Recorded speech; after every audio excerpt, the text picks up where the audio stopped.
Joining us on the set now, our international affairs editor, Armin Georgian, and Anne-Claire Legendre, the spokesperson for France's foreign ministry. Thank you for joining us.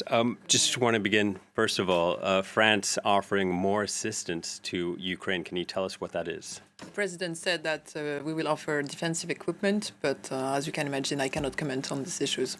We saw unconfirmed reports moments ago that Hungary is now endorsing blocking Russia from the SWIFT payment system. And can you elaborate on that? I mean, as you know, France is actually favorable to this option. We said so yesterday, and you know that the work is actually going on in Brussels to continue discussing this issue. The Commission is writing a report, and so the discussion has not ended yesterday. We will continue to discuss.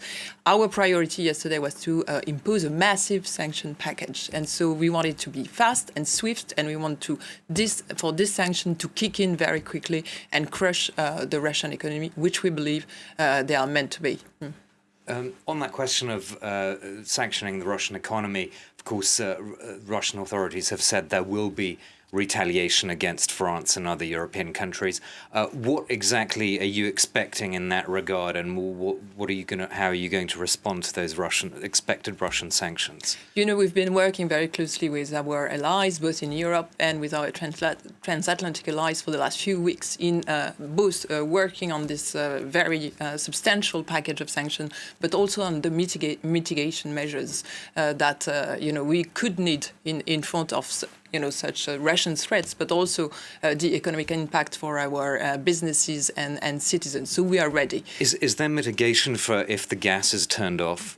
Of course, as our Minister for Energy and Ecology said very clearly, we are ready in France to face a cut in supply by Vladimir Putin. We have been doing our work in finding a diversification of supplies, and we strongly believe, and that's our assessment, that Europe is ready to face and be supplied in gas in the coming months. If I can just follow up quickly on that, are we talking about reserves that are there now for the next few months? Because, I mean, there's no new deal with Qatar, for example, as of today, if the worst happened today. We have different strategy, of course, as you've mentioned. We have strategic storages, but we have also diversification in supplies in the future. This week, French Foreign Minister Jean-Yves Le Drian said that Russian President Vladimir Putin wanted to take Ukraine off the map of the nations. I don't think many Ukrainians would disagree with that. However, I do think they disagree with the West's reaction and saying that there's tough talk from the West, but there isn't tough action. There is tough action. And, on your first point, this is what Vladimir Putin has said very clearly. If you read his speech, I mean, he mentioned clearly wiping out, the sovereignty of Ukraine. So that's why the reaction from the international community has been so strong.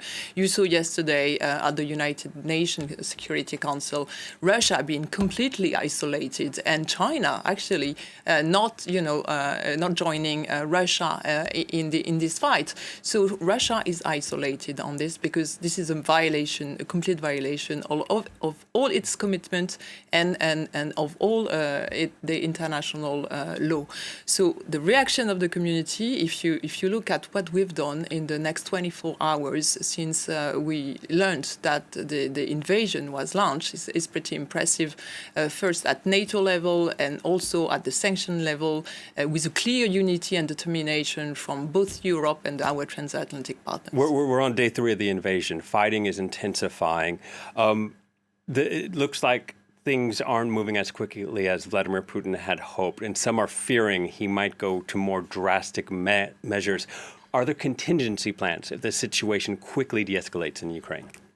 So we are preparing, and that was one of the requests by President Zelensky in terms of civil and humanitarian aid, and that's something that is being dealt at as a priority at the European level. So we will dispatch humanitarian and civil aid to the Ukrainian people, and actually France was one of the first country actually to do so. We already sent some equipment in Poland, and so we hope they can cross the border in order to reach the people in need in Ukraine. So this is of course, at the top of our priorities. You should also mention displaced people and refugees. And as you know, in Brussels yesterday, there was a clear statement that would be we should act in solidarity with the Ukrainian people, and we will do so in a coordinated manner at the European level. Just to follow up about that then, so is there actually a plan at the moment at the EU level to rehouse Ukrainian refugees? Can you tell us a bit more about how that would work in practice if we see a very much bigger inflow of refugees into Poland? So this is still in discussion. As you know, there will be a Council of Ministers of the Interior tomorrow in Brussels. So of course, this will be completely dedicated to this issue in order to find the ways and means to assist and help those refugees that are coming mainly so far to Poland. So we'll need, of course, to get into support to our Polish friends in order to provide for the right help and for the refugees. One more question. This crisis, we're seeing it challenge the European security architecture. Mm-hmm. Is there talks about what changes need to be made in the future to prevent another similar crisis like this?